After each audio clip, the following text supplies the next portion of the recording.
We're looking at a take-home reader with a child who's an emergent reader, which is someone who is proceeding well with their reading and recognising words and able to decode a lot of words, and is quite fluent when they're reading, using expression and so forth. So this is Eleni, and she's going to be working with me with a book from her own book box. So it's one from her that she's been looking at. So tell me, Eleni, what do you think this book will be about? How the polar bears survive in the frozen north. Okay, what makes you think that? Because it says in the frozen north and there's polar bears. Okay, and I was mentioning that you will use the word survived. Why did you use that word?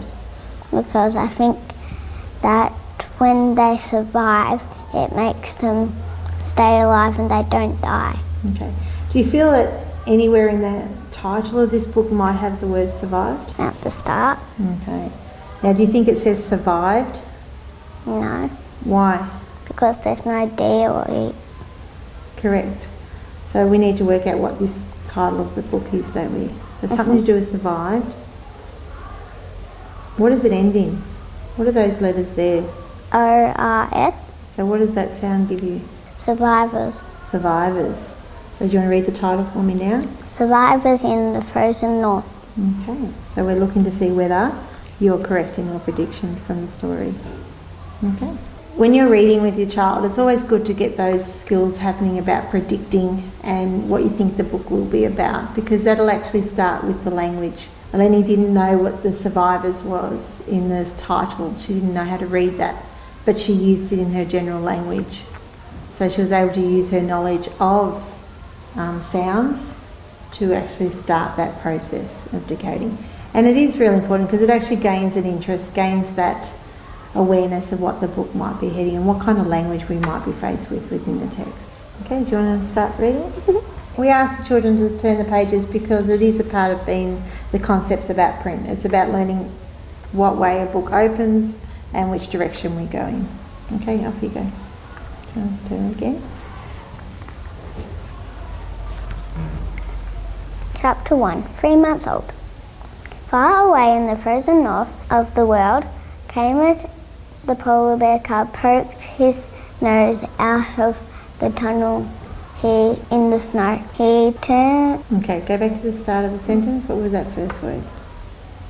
Did you recognise that word from the sentence before? The tunnel led to the cramped winter den where he had been born 3 months ago.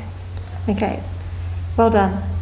To make sure you stop them when they finish a sentence. Don't stop them mid-sentence because it breaks their whole flow. So it's also important, if you feel that they have missed something that is important, that you let them finish the sentence and then ask questions. You know, did that sound right? Did that look right? And then ask them to go back again and reread the sentence, which is what Eleni just did. Good girl. And she was able to use she was using spelling strategies. I'm not sure if you noticed, but she was using our smart spelling program while she was trying to sound that word out, which is really impressive. Well done. Now, for the first time in his life, Emergent felt the sun on his face, in the wind in his fur. Okay, stop. Did that sound right? On his face. And the wind in his fur. Okay. His twin sister, Shani, pushed him from behind. The two cubs skidded down the slope towards their mother Talik. Now, it's not as necessarily as important that they get the names always correct.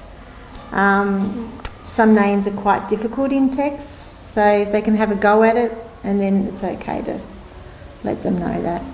Okay.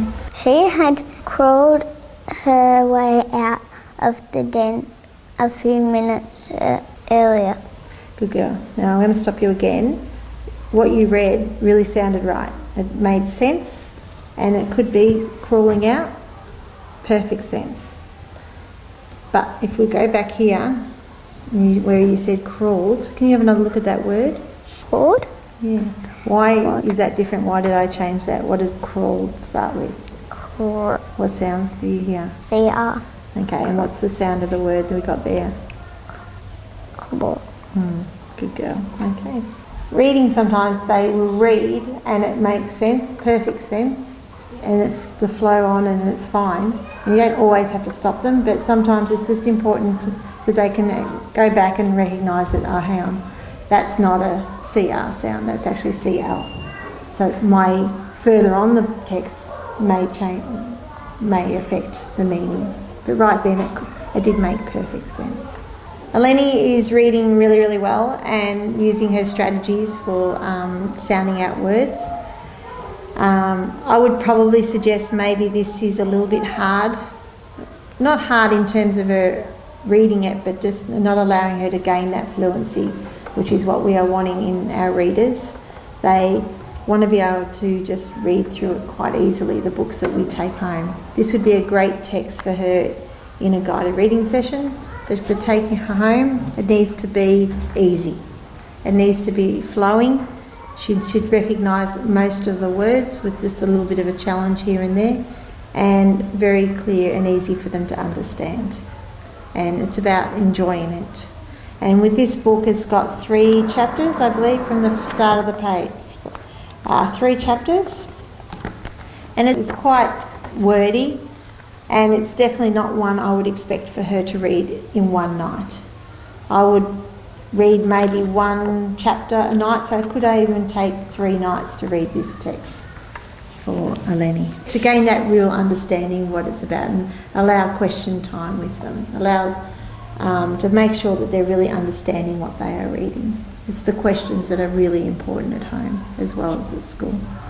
Just stopping and starting with questions. Our home reading program is basically set up where they are books that they can enjoy with their parents, and some of them even read it to their siblings as well.